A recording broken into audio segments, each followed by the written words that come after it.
He's taught millions worldwide how to become rich. Now, best-selling author and financial expert Robert Kiyosaki reveals the financial secrets of the rich with you.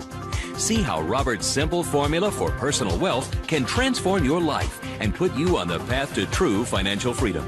60 Minutes to Getting Rich begins right now.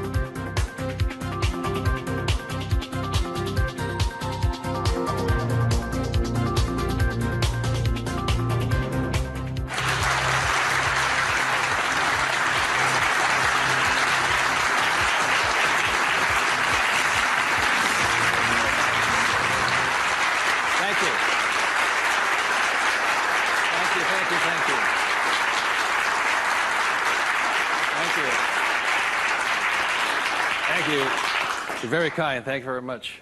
First of all, thank you for coming here this morning. And some of you came from some great distances.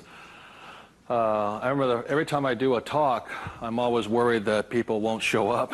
And so my ego couldn't handle the blow. So thank you for showing up, and I'll do my best to be of some value or entertainment today. First of all, how many people have had the chance to read Rich Dad, Poor Dad? Good. Okay, thank you. For those who haven't had a chance to read the book, I'll give you a quick background on the story. Rich Dad, Poor Dad is a true story, and it's based upon my two dads. My real dad was the head of education for the state of Hawaii, a very smart man. He was the boss and things like that when I was in school. And my rich dad was my best friend's father. And my best friend's father was a man who didn't finish school. He dropped out of school at age 13. But ultimately became one of the richest men in the state of Hawaii. Self-made, did it on his own, and stuff like that. So Rich Dad, Poor Dad is a true story of what two fathers tell their two sons, my best friend and I, about the subject of money. And as the the positioning statement of the book says, what the rich teach their kids about money, that the poor and middle class do not. And as we all know, for the most part, we learn very little to nothing about the subject of money in school. And so what we learn about money oftentimes is handed down from parent to child. And those are the ideas that we have relative to the subject of money.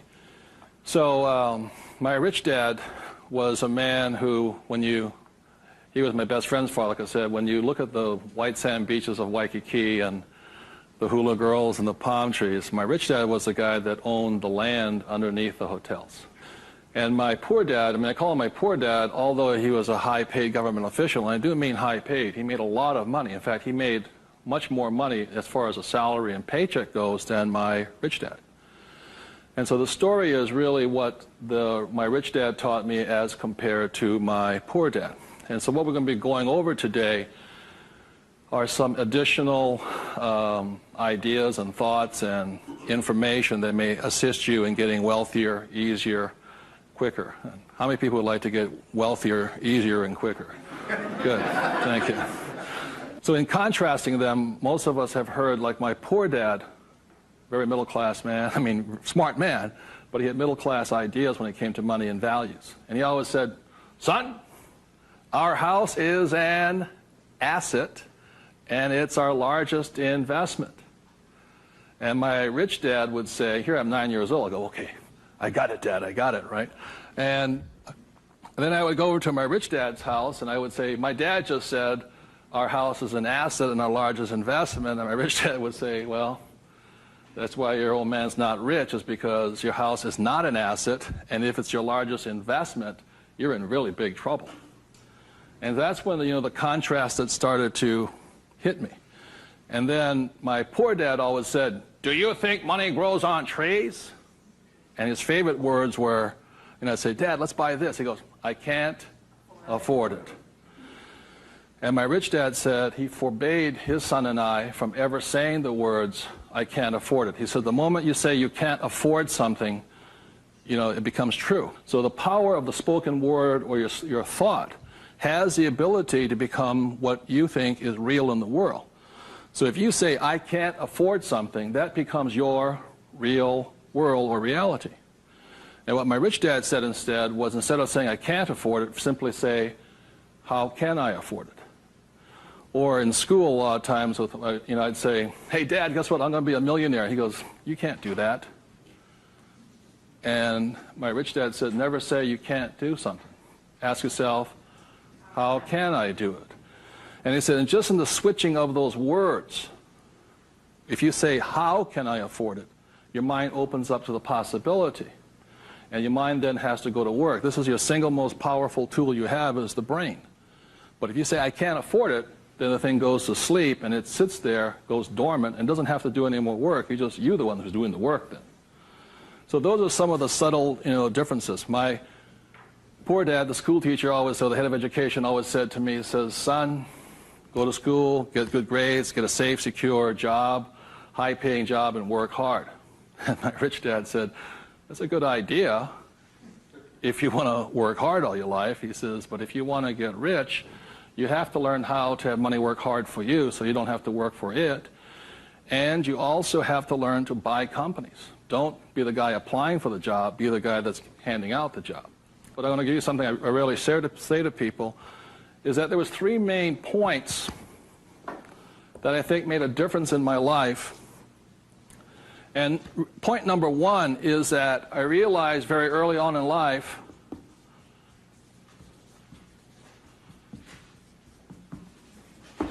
money is a what? Idea. It's whatever you think it is. Now, when people say, well, how can I get more money? I said, well, just first change the way you think. Change your ideas. That's the good news. That's all you have to do. I realize when I talk to people about money, I'm slamming straight into their ideas. And, a lot of times with money, there's several subjects you don't talk about at the dinner table: sex, religion, politics, and money, and whatever. And the reason for that is it's a very volatile subject. Whereas in my family, my poor dad, the school teacher family, was, I'm not interested in money. Money is not that important to me. I began to realize that was my poor dad's idea, was his attitude. Whereas my rich dad always said to me, money is power. Money gives you power. Respect it. Treat it respectfully. So there's all these different ideas about the subject of money. The thing I hear people say is, I'll never be rich. And that becomes a self-fulfilling prophecy, you see. And that's why money, just as an idea, is so, so powerful. And when I talk to people, I oftentimes ask them, I said, what did your parents tell you about the subject of money? Because that becomes real. If you were told, go to school and get a job, see, many of us may not be in the same profession, but we're following the same path. And most people did not come from families that were rich. In America, less than 1 out of 100 people at age 65 becomes rich. In the richest country in the world. 1 out of 100. 4 become wealthy. I think 56% are dependent upon the government or a pension to take care of them. And they start going downhill. So what I had to do, what I'm going to be talking to you about, is I had to watch my ideas, I had to watch what I said, and I had to watch who was giving me the ideas. Okay? Because they're not the same. Like you go to one doctor and they say, eat a low-fat, high-carbohydrate diet. You go to another doctor, they say, eat a high-fat, low-carbohydrate diet. Somewhere you got to make your choice. Number 2, the thing that I learned by having 2 dads with their contrasting points of view, I realized this really early on.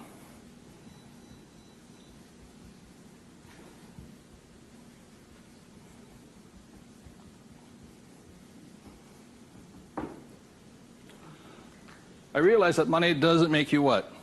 Rich. Because my poor dad made more money than my rich dad.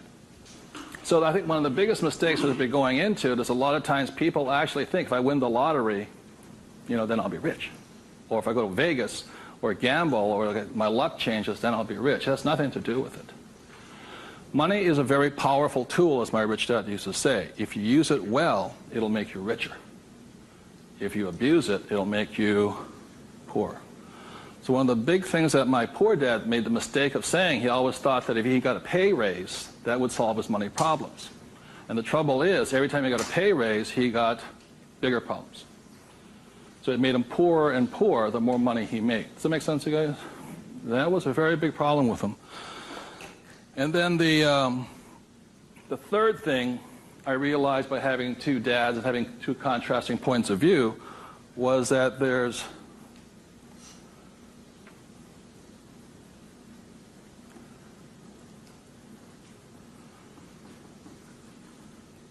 two kinds of money problems. One problem is not enough money. The other problem is too much money. And they're both problems. And the thing that I say to people is this, that, like I think most people think they're real special. I'm the only one with money problems. Well, the reality is everybody has money problems. Everybody. Every single person.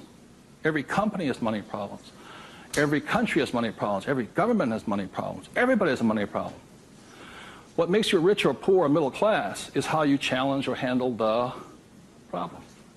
And what most people do, since, so most of us came from families where the problem was too much or too little. Too little. And that becomes our idea. We think money is scarce, hard to get, work hard for it. Very popular idiom going around today suggesting that the way you get rich is cut up your credit cards. Oh, man. Live below your means. Those are poor people's mentalities. Save, go long term, buy mutual funds. And it's not a rich person's way of thinking. I love my credit cards. They make me happy.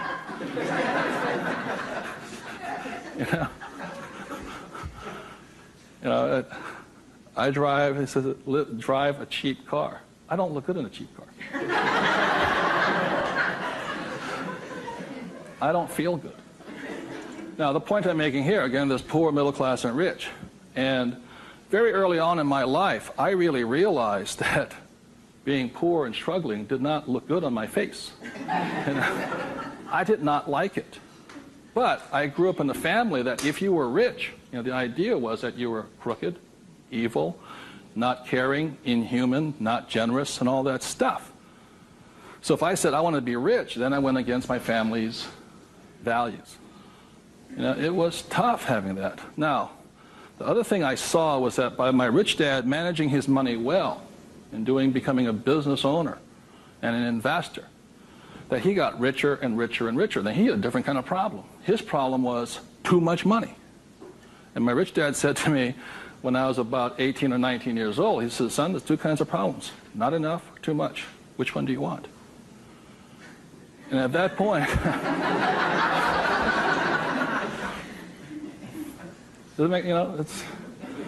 and so I made an obvious choice. I said, I like the one with too much. I want to have that problem. And it's a very big problem. So knowing these three different things, I could make different distinctions and different choices in my life. The big point I want to make today is that money comes down to fundamentally a choice. That's all it is.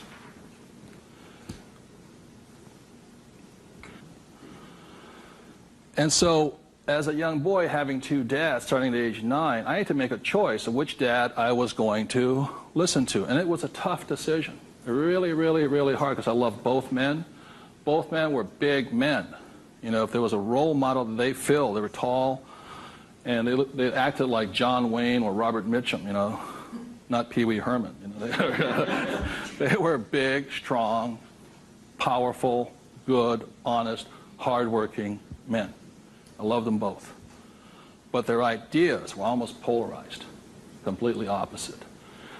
And that's why in Rich Dad, Poor Dad, in the book, I write that Robert Frost's poem, I think The Road Less Taken or The Road Less Traveled, I had to make a choice of which one I was going to listen to. Which one was I going to follow down the path? And I made that choice. And it was a hard decision because I had to go against my whole family's culture, beliefs, and they're all school teachers. When I came back from Vietnam, they said, I got my bachelor's degree. I got that Bachelor of Science. They said, now, son, you are going for your master's, aren't you? I said, I kind of doubt it. He said, but you won't get a good job. You get a better pay raise if you have a higher degree. I said, I'm not going to get a job. And it's hard. You sit at the dinner table and there's no conversation, Well, you going to get your doctorates? I said, well, if I'm not going to get my master's, I don't think I'm going to get my doctorates.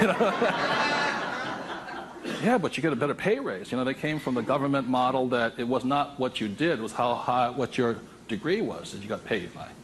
And that's their reality. It's not my reality. So I had to make a choice. And the thing I say to people is that in many ways I'm more like my poor dad. You know, when I retired in 1994, sold my company and all this, I was set for life. You know, I realized that I'd been too much like my rich dad, and that I wanted to run the second half of my life more like my poor dad, but I was going to teach people what my rich dad taught me. And that was a decision I made. But the thing is, it's a choice. And my propensity, my natural inclination, my genetic makeup, my mental makeup is more to be poor. I have to fight my natural inclination to go for job security, to play it safe, save money, invest for the long term, all that other rot my father believed in. The point I'm making here is this: every morning I get up, I still make the same choice. Every morning I get up, I make the choice. Do I make the choice to be poor, middle class, or rich? And we all have that choice. You know, we have to, as individuals, make that choice. By the end of my talk today, you'll find out how easy it is to become exceedingly wealthy. But it's just a choice. Okay? So my intention is to maybe shake some of your core values. You know, think about the way you think, change the way you think. You may want to make some new choices and things like this. That's my purpose. So what I'd like to ask you to do is you find a partner. I'll give you about 30 seconds, and you can just talk it over. You talk about what your parents taught you, what choices you had, but more importantly, talk about this subject here. It's just an idea. What were some of the ideas you got from your family? The idea that you think you work harder and make more money, will that make you rich? I don't think so. And there's only two kinds of money problems. Which one do you want? If you're sitting by yourself, break out a notebook and just write down some of your thoughts. Because really, it's just your ideas that cause you to be rich, poor, middle class. So we take about 30 seconds and discuss with the person next to you some of these ideas. Thank you.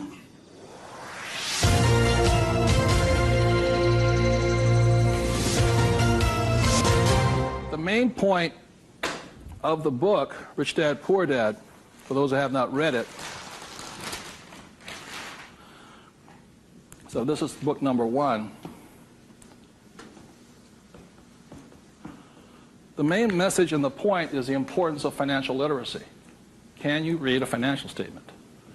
So, again, comparing my rich dad and my poor dad, the school teacher, was very word literate. I mean, he read a novel a week. He read constantly. And he used to say to me, you know, readers are leaders and leaders are readers. I said, good. And I go see my rich dad, who didn't read that much. He says, but the difference between your father and I is I can read numbers. So so Rich Dad, Poor Dad is very simply about the numbers. And this is an income, expense, assets, and liability. And that's the basis of financial literacy, financial statement. Now, the problem, and so what it is about the difference between assets and liabilities, things like this, and this is really what the book was about. You know, the thing about an asset, my father would say our house is an asset, and my rich dad would say it's not, because very simply assets, according to my rich dad, asset will put money in your pocket whether you work or not. And a liability will take money from your pocket whether you work or not. That was very simply it. The important things about a financial statement is that it allows you to see the truth instead of being stymied by other people. My bankers never asked me for my report card yet, you know.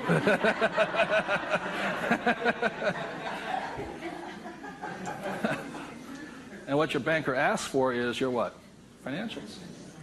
Because what a banker wants to see is your financial intelligence, not your academic intelligence.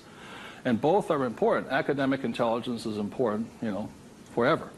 But so is financial intelligence. So what my rich dad said, your financial statement is your report card once you leave school.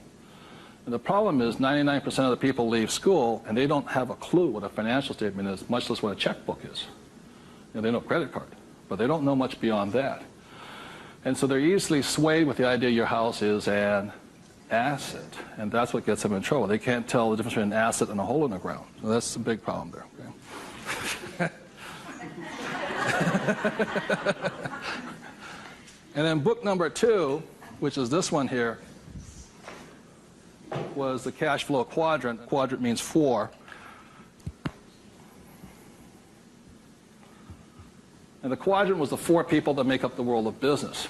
E stands for employee, S stands for self-employed, B stands for business owner, and I stands for investor. So my poor dad always said to me, son, go to school and get a job. So he was programming me to come here. But I kept saying, but I want to be rich. And my mother says, yeah, don't listen to your dad, My mother was a nurse. And she says, if you really want to be rich, you should become a doctor. They make a lot of money. So my mother was saying become, specialist, self-employed, or small business owner, independent. You hear people say, if you want to be successful, get a profession. Something you can fall back on. Become a plumber, electrician, attorney, accountant, something you can fall back on. Because these guys are the smart guys. These are the people that become doctors, lawyers, accountants, and they're really the brains of the class. My rich dad said to me, Robert, you make a lousy employee. You can't follow orders. You don't like sitting still. And you're not very smart. I said, right. He says, you'd be very good over here. He says, because these guys aren't that smart. And that's the truth. That's why some of the richest people on earth are over here, because they're not smart. But they know how to surround themselves with smart people. And that's one of the biggest differences. And the other part is the investor. And the investor uses a different mentality, different emotions. The investor wants their money to work for them. And their words are, what's my return on investment? How soon do I get my money back? See, most people have the money in a 401k. That's not an investment plan, it's a savings plan. An investor would not do that because it ties that money up too long. I want my money in and I want my money out. I want to know when it comes back to me. It's called velocity. How soon do I put it in? How soon does it come back? Savers put it in and they leave it there forever. It's a different value system. My rich dad said, you always tell an employee by their words. They use the same words all the time. He said, an employee will always say, I'm looking for a safe, secure job with benefits. Always. My rich dad also said you can always tell a self-employed person because they'll say such things as, I'm going to charge you 6% commission, like a real estate salesperson, or $100 per hour, or I'm going to charge you for the job by this much. So they go, for these people, time is money. And the business owner, what they say is, I'm looking for the smart people, best people, I'm looking for the best system. They don't, because they want to move on and start another business. They want to have multiple corporations. Very big difference. And an investor says, I want an ROI.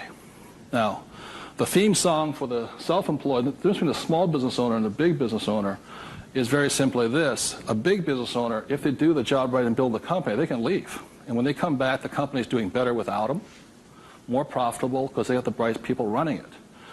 A self-employed or a small business owner, if they leave, the income goes where? Down. Or if they have employees, they just ferret out they just take everything, the thing falls apart. So that's the difference. And also the difference between an S and a B is the size of their ideas. Like a lot of times I meet people come up to me and say, I want to start a hamburger stand. One hamburger stand, Whereas the same guy named Ray Kroc comes and says, I'm going to build a hamburger stand all over the world. Difference in vision, idea, and leadership skills. They're very, very different people. And the reason they're different is because emotions. This person here values, it's fear, so they want security. Security drives them hard. So they're fearful. This person over here is lack of trust. And these guys, they're highly specialized. They're also the most satisfying, because they have their own time, their own life, and all this. They're very happy this way, but it has its limitations also. And generally, these people are limited to about $500,000 a year max in here, just because time is money. Over here, it goes unlimited, how much you can earn. So there are very, very big differences in the thing. The investor here, their thing is they're neutral, emotionally neutral. In other words, what that means is they don't care if you're winning or losing. When somebody says, I go to somebody, the stock market's going to crash. But mutual funds get wiped out. They're not neutral. They're reacting. A true investor doesn't care if the market goes up or the market comes down because they're going to make money either way. That's an investor. They really do not care. They know that losing is part of winning. It's called money management, how well you do that and all this. Very, very neutral. And this person over here, the emotion is patience. You have to be patient. These guys want to get paid now. These people may not get paid. I think the average is, 3 years, right? They don't get paid. That's why the first question when somebody comes to ask me to invest in their company is, are you willing to work for free for 3 years? I go, no. I said, well, I don't invest with you. Because you're still thinking like this. So those are the emotional differences. Because today, just being an employee is suicidal. Today you have to be employee plus an investor. You can be self-employed plus investor. Okay, you have to be on both sides of the quadrant, is what I'm saying, minimum. Whether you're here, here, or here. If you ever want some time off, you have to be an investor today. So very simply on, starting from the age of 9 and 10, I started here and I stayed here. That makes sense to you guys?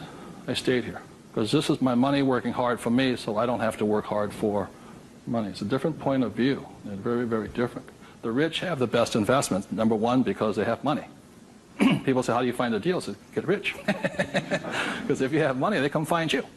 It's really simple. The thing about this one here, the richest or the fastest game in the world played today, the way to get rich forever has been this one. I talk about in this book how my rich dad went and bought one of the best pieces of white sand beach in Hawaii. And I said, how did you afford that? He wasn't making any money. He didn't have a job. He wasn't this. He says, how do you afford the best piece of beach in Hawaii? He says, personally, I can't afford it. See, none of these people could afford it either. It was about $10 million. Individually, you cannot afford it, but your business can afford it. It's one of the biggest secrets of all. So the reason I started here and learned to build businesses so I could invest. So I can take down bigger and bigger properties by this. Individually, I cannot do that. I don't earn enough money as an individual, but my company can. So the thing about the third book, which is Rich Dad's Guide to Investing, is called the 90-10 rule of money. The 90-10 rule of money is very simply says is this, is that 10% of the people always make 90% of the money, always. That's a very big part of it. And a big part of the investment book is how do you take your idea, build a business around it, and take your business public. So the reality, as I know, is every single one of you sitting out there in the audience, you have an idea that can make you exceptionally wealthy beyond your wildest dreams. Every one of you is creative enough to have an idea. The trouble is, when you went to school, they didn't train you to be a business owner. They trained you to be an employee, working for the rich. What the rich have the ability to do is take their ideas and create massive businesses out of them. So you have your business, which does your investing for you. And the tax laws are written in your favor, investing through a business. That's how the rich get rich, because they pay less in taxes, very simply because they invest through the B and I quadrants. Investing from here, the laws are written against you here. In America, 1943 was the Current Tax Payment Act, which made anybody who was an employee could not pay themselves first. Government gets paid first. If you get a pay raise, government gets a pay raise. Forever. Forever. You make $1 million, you still pay more in taxes, incrementally. 1986, they passed the Tax Reform Act of '86. All doctors, accountants, attorneys, and the laws were changed against them. But they never changed the laws for the rich, because this is how the rich have gotten rich, by owning corporations and businesses. And that's been in effect since 1215, which is the signing of the Magna Carta. So ever since the thing is, you have to know, you want to get rich, you have to play by the rules of the rich, because the rich make the rules. And for the last thing I'll say about taxes is this. If you're an employee, the tax laws is that your financial looks like this. If you're a business owner, your financial looks like this. And the big difference here is this, is as an employee, your first line item expense is tax. If you're a business owner, it's the last. That is the biggest loophole ever. And that's why the rich get richer. They can take their money that comes in here and goes in here, and these guys, the money comes in and goes there. Very big difference. So would you take 30 seconds and discuss whatever you have heard so far? Thank you very much.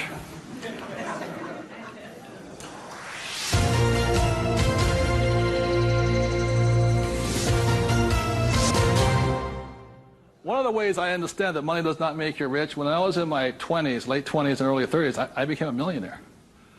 And it went straight to my head. And, you know, when you have money, you think your IQ goes up.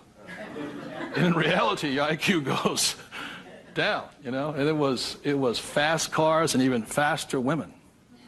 And I was a millionaire. I was a bon vivant around Waikiki. Now, I don't regret a thing. It was a lot of fun. But the more money I made, the more stupid I became. Anybody ever had that problem? So that's how I learned. I made a lot of money, and it made me instantaneously poor because I still had poor habits here. You see this right here? This is financial literacy or financial intelligence. If you cannot read a financial statement, you cannot tell what's happening. You cannot read. And what you don't see here is how the rich make more and more money because of this one little loophole here. You know, that's my account. You know, over here you hit 335,000 in income, and your tax rate keeps going up. Over here you hit 335 in income, tax rate goes down. The laws are written for the rich by the rich. Period. So very quickly I'll go into a financial statement, and this is the basis of wealth here.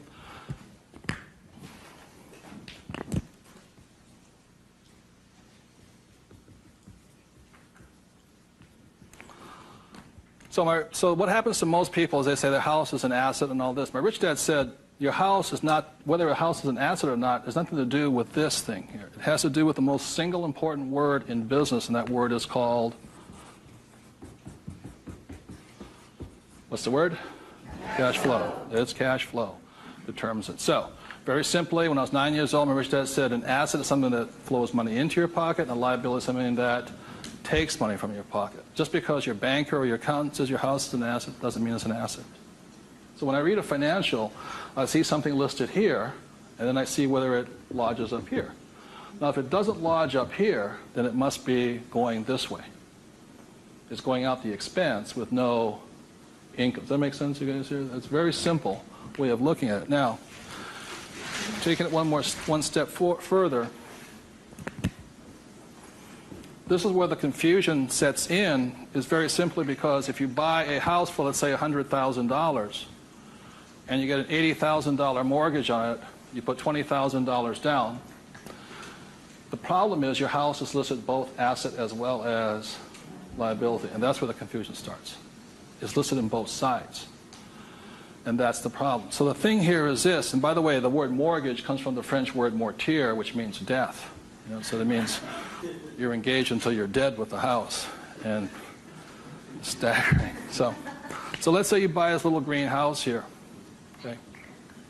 The way you know it's an asset or liability is, let's say I use it as a rental property, and after paying all taxes, you know, taxes, insurance, and expenses, and all this stuff, I make $100 a month. It shows up over here under income of $100 a month. Now, if let's say I have a tenant who trashes the place, doesn't pay me rent, takes me a year to evict the bugger, immediately that house becomes a what? Liability. So the house can be either asset or liability, but it's not because it's an asset or liability listed here. What determines it as an asset or liability is income and expense. So what makes a person struggle financially is that what they do is they go out and buy a house, and they call it an asset. So you have a house mortgage over here. You buy a car, you call it an asset. You buy yourself a Gucci suit, that's called an asset. You get a gold watch, it's an asset, and all this. But they're really what? Liabilities. And so what happens is, I can tell if a person's rich or poor or middle class very simply by reading the financial. I can look at the financial and see this. If money's coming in and money's going out, this is the cash flow pattern of a poor person. It's not how much money you make. It's how you spend your money. I know a doctor here in Arizona, he makes over $500,000 a year. But he spends $525,000 a year. It comes in and it goes what? Out. He thinks like a poor person. Okay. The average middle-class person, because they have a job, and the bankers like people with jobs and all this, they get all this stuff. This is their cash flow pattern. They have huge long-term liabilities. They're illiquid. Okay? And this is the cash flow pattern of the great middle class who think they're rich. My rich dad said, just because you live in a big house, have a nice car, and wear nice clothes, doesn't mean you're rich. You could be broke, more poor than a poor person. So the difference for me was that I spent my life learning how to acquire assets, so I don't need a job. The object was never to work for money. It was to learn to acquire assets that put money in my pocket, either stocks, bonds, real estate, businesses. So this is the cash flow pattern of the rich. The way to find out how rich you are is this: let's say you're married, husband and wife. If the two of you stop working, what happens? See, if my wife and I stop, income still keeps coming, because it's not dependent upon us working. The average person, all their assets, they realize if they stop working, are really liabilities. As my rich dad said, assets feed you if you stop working, liabilities eat you. And the reason they can't stop working is because the liabilities eat them. So the definition of wealth is how long can you survive without working? And it's measured in days or years in time. So when I retired in '94, my wealth was infinite. In other words, I always had more than enough money coming in that was greater than my expenses. And that's a way of thinking. Would you please take 30 seconds to discuss that thing on cash flow? It's cash flow that determines if you're rich or poor, okay? Thank you.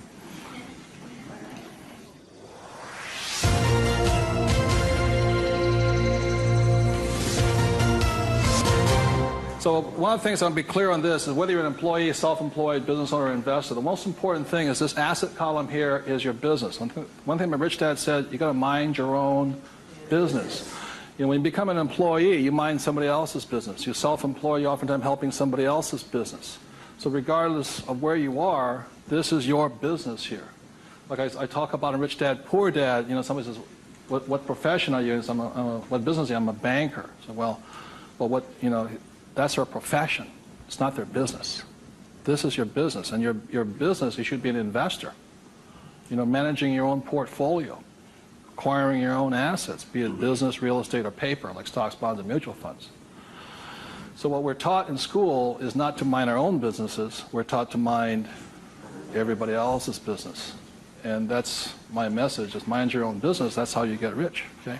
So moving on, last thing is this. So when a banker says to you your house is an asset, he's not lying to you. He's just not saying whose asset it is. It's his asset, right? So when you go across town, you go to your friendly banker, and you'll see that your mortgage is listed under what? Their asset column. So that's the fact right here. It's a mortgage here. And the way you know it's an asset, and they list it that way.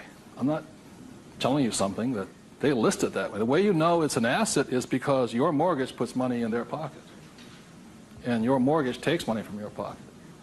You see, it actually goes like this. It's a complete circle. Now, so that's why they're not lying to you. It's just they're not saying whose asset it is, it's theirs. Now, the other part about it is when you save money over here, it's really your asset. Now, if a balance sheet must balance, it has to balance someplace else. You go to the bank, where does it balance? Bank. But is it their asset or their liability? It's their liability. Your savings are their liability. Notice that? Because they have to pay you money for your money.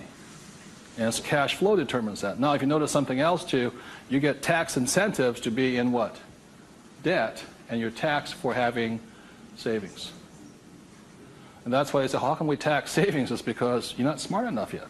The banks know, political action committees, they control, the rules are written by the rich. I'm not saying I love my bankers. I love them dearly. But you have to know the difference between assets and liabilities, and whose rules are you playing by? Poor, middle class, or the rich?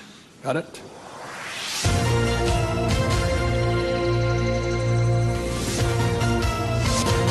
I'm going to talk about a subject that's getting nearer and dearer to many of my peers' hearts lately.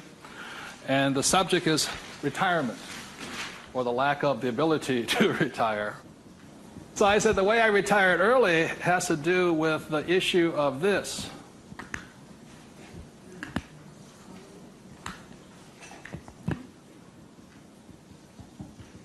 Debt versus what?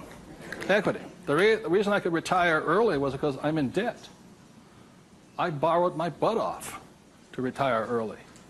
The average person is going to take to 65, 75 as long as possible because they're trying to retire on what? Equity. In other words, they're going to try and use their hard-earned cash to retire, where I would rather use the bank's money to retire. So I am in debt up to my eyeballs. Because the reason is I know some of you out there, because I'm sure some of your parents told you to get out of what? Debt. Well, that's not that intelligent. Because you have to know there's good debt and what? Bad debt. And most people are loaded with what? Bad debt. And if you want to get rich, load up with what? Good debt. And the question I asked those bankers, I said, let me ask you this. How long would it take you to save $1 million? I'll ask you guys, how long would it take you to save $1 million? A couple of years at least, right? Yeah. How long does it take you to borrow $1 million? About 10 minutes. If you have good financials. And that's the difference. And that's the price people pay for not being educated in this world, to think that they have to work hard, save money, and finance your retirement on equity. I'd rather do it on debt. And the way I do it on debt is my banker will always lend me money on a thing called real estate. Always. They will not lend me money to buy stocks, but they will lend, even if it's bank of what stock, their own stock, they won't lend me $1 million for 30 years at 8%. But if I find a commercial building, $1 million, 8%, 30, they'll all day long. The thing that scares me right now is never have so many people in the history of the world bet their retirement on the stock market. And they've bet real money. Am I correct? And trust me, the market will crash. Always has and always will. Now, those taking deep breaths right now, it's because you're not, because that should be good news. Because if it crashes, that's when you get rich. But the people who have been trained to think of playing it safe and all this, they're going to be in terror. Completely different point of view. So the point I'm making here is this: one of the reasons I wanted to get educated, understand cash flow, play the game, was just so I could borrow money faster. When my poor dad always said to get out of debt. Debt was bad. So I just called, I just called my broker down the street here. I said, I need 2.4. He says, come in and sign the paperwork. That was it. 2.4 million, just sign. Now, because I can take that money and make 10 million out of it, the average person will go on vacation with it. Or buy a big house or buy a boat. It's called fiduciary responsibility. If you can prove you know how to manage your money and you have the good financials, plus you have a couple of million in cash, they'll lend you all the money you want. Because they know my problem is too much money. And the reason I buy real estate is because I get more tax breaks. Real estate is a game of the rich, not paper. It's a really interesting world. So what I'm going to go into is how you can get to the point where you don't, I'm not recommending just go out and borrow today, especially if you have no education. I spent 40 years getting here to the point where I can call my broker up. Before, 10 years ago, I'd call them up and they'd laugh. How much do you want? Well, I took that as a feedback that I had to improve my financials. Does that make sense to you guys here? To the point where they would say yes. So the difference between my poor dad and my rich dad was this. My poor dad always said, get a high-paying what? Job. Big mistake. Because the trouble with a high-paying job is you get taxed. So my rich dad said, so was my poor dad, high-income job. That was the key to success. That's a very middle-class, pedestrian point of view. The rich know this. It's not how much money you make. It's how much money you keep. You've got to keep it. It is not how much you make. It's how much you keep. It's called the income-to-expense ratio. In other words, how much drops to your bottom line. Does that make sense to you guys here? How much drops? So the minimum is 30%. So if you're making $1,000, the minimum that can drop is 30%. If you're not going 30% to the bottom line, in other words, this way, and you don't have to do it, I'm just giving you the ratios that work.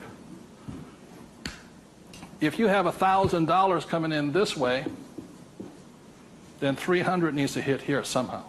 That's the ratio. The average person, you know how much is hitting here? Nothing. That's why they're poor. They're making more and more money, a high-paying job, you know. I went to the university to get a high-paying job, and I'm now a GS-19, and I'm getting more money, but less is dropping here. Does that make sense to you guys here? Because they're buying more what? Liability. It's called the income-to-expense ratio. How much is dropping? That's what counts. I listened to Sir John Templeton. He said when he first got married, for every 1,000 that came in, 500 hit here. That's what makes the rich rich. It's not how much they make, it's how much they keep. It's a matter of focus. And my poor dad always said, I'm making more money. My rich dad says, I'm keeping more money. Big difference, huge difference in long-term wealth. It's how much is hitting this here. So the thing I have is an exercise that'll prove that anybody can be rich. And when I was a little kid, my rich dad gave me one of these. He gave me 3 of these little things. They're called what? Piggy banks. So if you want to get rich, go out and buy 3 of them. Okay? 3 piggy banks. That's all it takes to train yourself to think to be rich. Now, for every piggy bank, so you have 1 piggy bank, 2 piggy banks, 3 piggy banks. 1 is for saving, 1's for investing, and 1 is for tithing or charity. Very important to give. The decision you make today, I'm talking about choices. You can say, well, that's too simple, you know.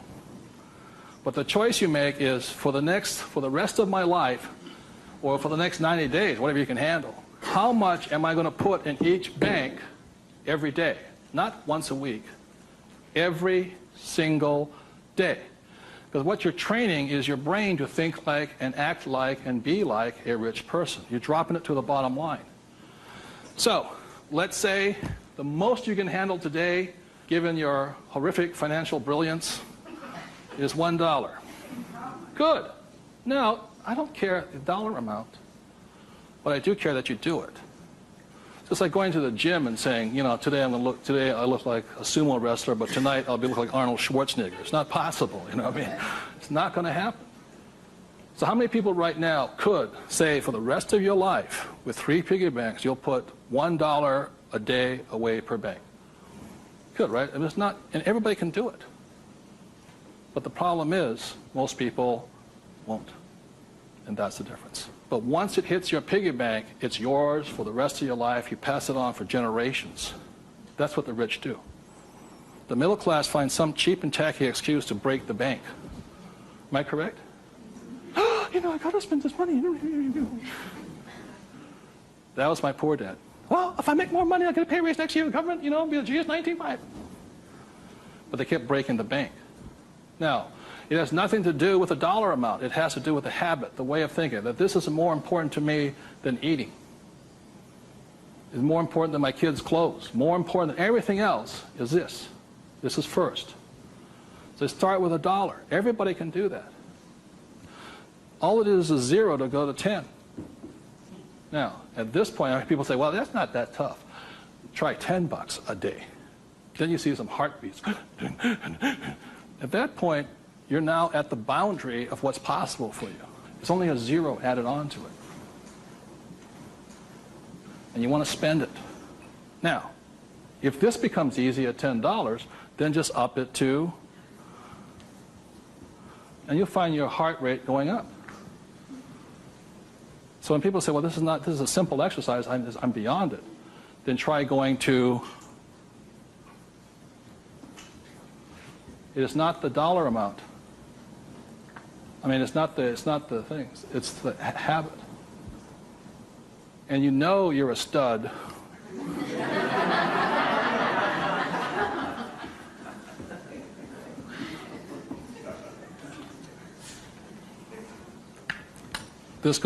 This never spent.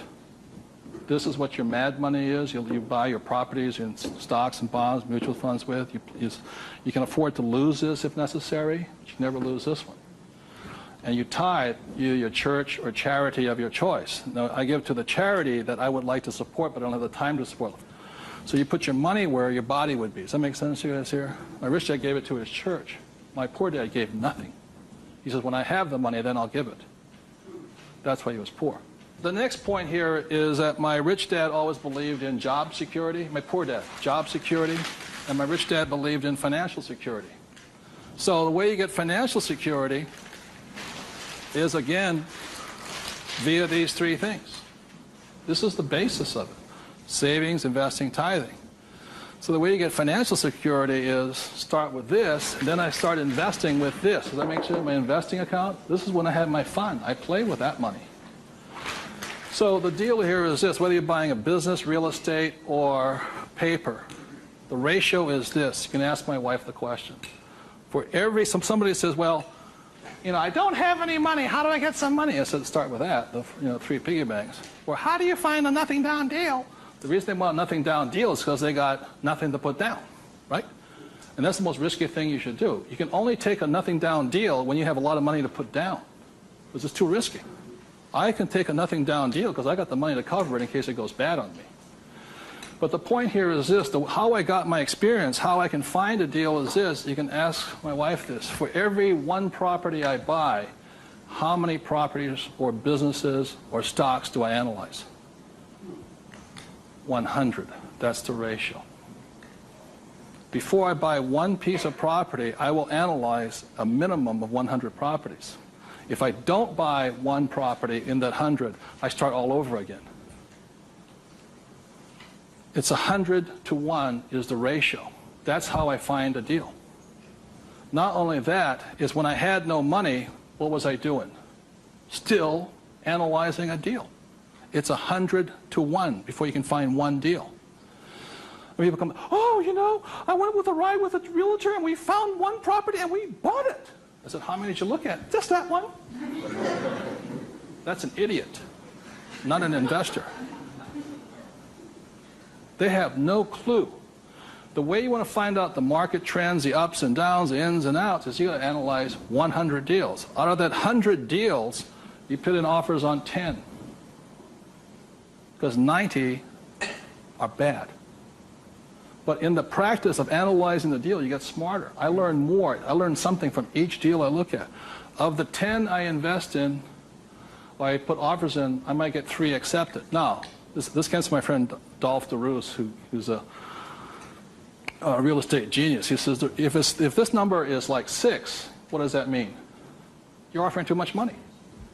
That means you're not being tight enough. You've got to screw it down a little bit more. It gets down to nobody accepting you're too tight. So you want to keep it in this ratio. Of that, you'll buy one property. When people say, how did I get my education? I got my education evaluating deals. I estimate to this day right now, I've looked at over 50,000 deals. That's how I got smart. Instead of going to work, I look at deals. If I'm buying a business, the ratio is the same. 100, 10, 3, 1. If I'm buying a stock in a company, I've got 100 companies, same ratio. Everybody can do that. Does it cost them any money?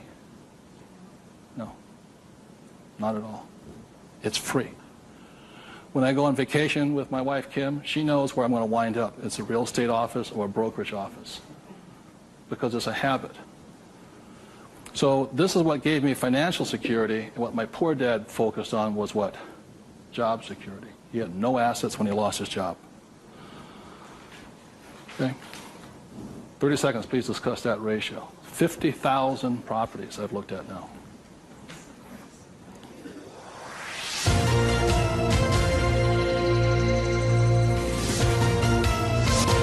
I'm going to do one last thing that, in my experience, keeps most people poor or struggling financially. So you remember the 3 piggy banks? That gives you the money. Doing this, 100 deals. The reason I don't have a job is because it would interfere with me looking at deals. I don't want to do that. I'm looking at a deal constantly. That's the people that work with me constantly. That's all I'm doing is tracking down deals. It's a waste of time to work. I don't get rich. So that's the thing. The second part is most people don't have the time to spend the time to get rich. They're too busy working for the money.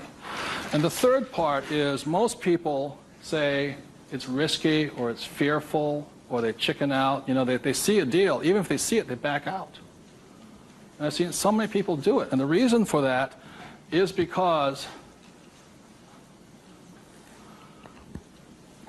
if this is an iceberg, okay, most people, they say, I'm going to get the 3 piggy banks, I'm going to look at 100 deals, but it comes time to put the money, we call go hard on the dollar. Got to go hard. If this is your conscious mind, let's say, this is your what? Subconscious. Money, sex, politics, religion. This thing takes over. I have seen people go, hey, I might lose money, when the stock market crashes, and what if this is bad, and I'm going to call my accountant, my attorney. This talks. I see him walk away from it. Well, I'll think about it. It doesn't cost you anything to buy a piece of property. Nothing. It costs nothing. It's called you put an option down on it. I sit there and say, well, you got $1 million? I said, here's a $20,000 check. Don't cash it for a week. I'll see you. I option it. Same as in the stock market. Option. I don't use the thing. It doesn't cost you any money to buy a piece of property. But people will talk themselves out of it. Instead of interacting, these guys are reacting. And it's really tough here in Arizona, or you don't know what it's like to be in New York. I'm going, it doesn't make any difference, because the problem is between your ears. Because the fears come up, they start talking. You can't talk to these people at that moment. They're like, and the reason is because of the magic word.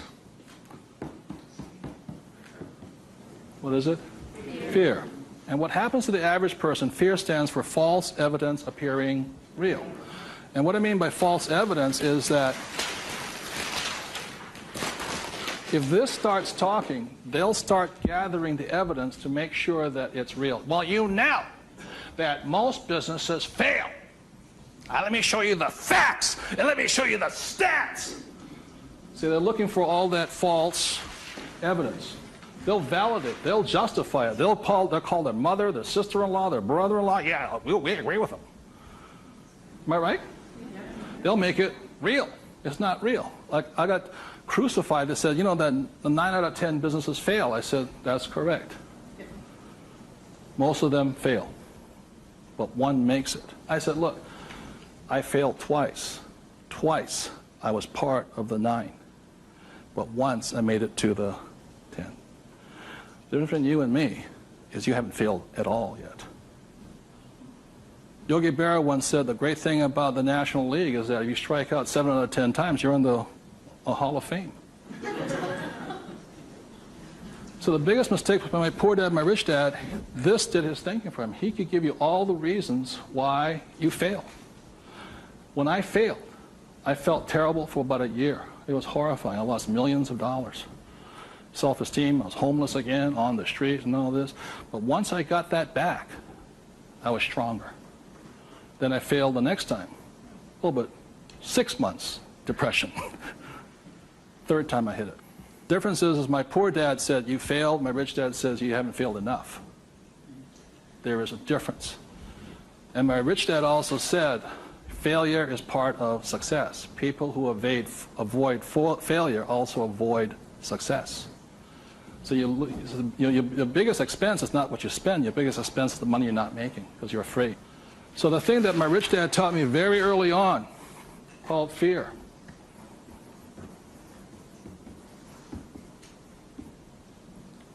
Fail early and fail responsibly. Look, if you know you're going to fail, do it now. Don't wait. Because each time you make a mistake, you get smarter if you do it responsibly. So the thing that I do is when I fail, I go, like I said to my investors a couple of 4 years ago, I said, I need to raise $3 million. The chances are we're going to fail. And if you can't handle the $50,000 shot, don't put your money in here. There's a good chance I'm going to fail on this one. So people left the room, and I got more money because I was forthright with them. I said, if I lose it, I'll tell you I lost it, and I'll tell you the next deal. But failure is part of the process. So the thing that I say to people is fail early, correct, but fail small. The first deal my wife and I did when we got back into real estate was a $45,000 deal, $6,000 down. If we failed, we would have got smarter than somebody who didn't fail at all. But we didn't. So we pushed the boundary, going bigger and bigger, hoping to fail. Well, everybody's avoiding failure. I'm hoping to fail because I'm going to get smarter. I open my mind up. I ask people for their advice. I synthesize the data and make my own decision. But I live and die. If I make a mistake, I own it. So I apologize. I blew it. I made a mistake. This is what I learned. Continue on. So I want to thank you all for being here. The thing I want to leave you most with is that every morning, you know, as a 9-year-old boy, who was going to listen to? It was a choice, rich dad or poor dad. Every morning I get up and I still make that choice. Who am I going to listen to? And I hope you make your choices for yourself. Thank you very much.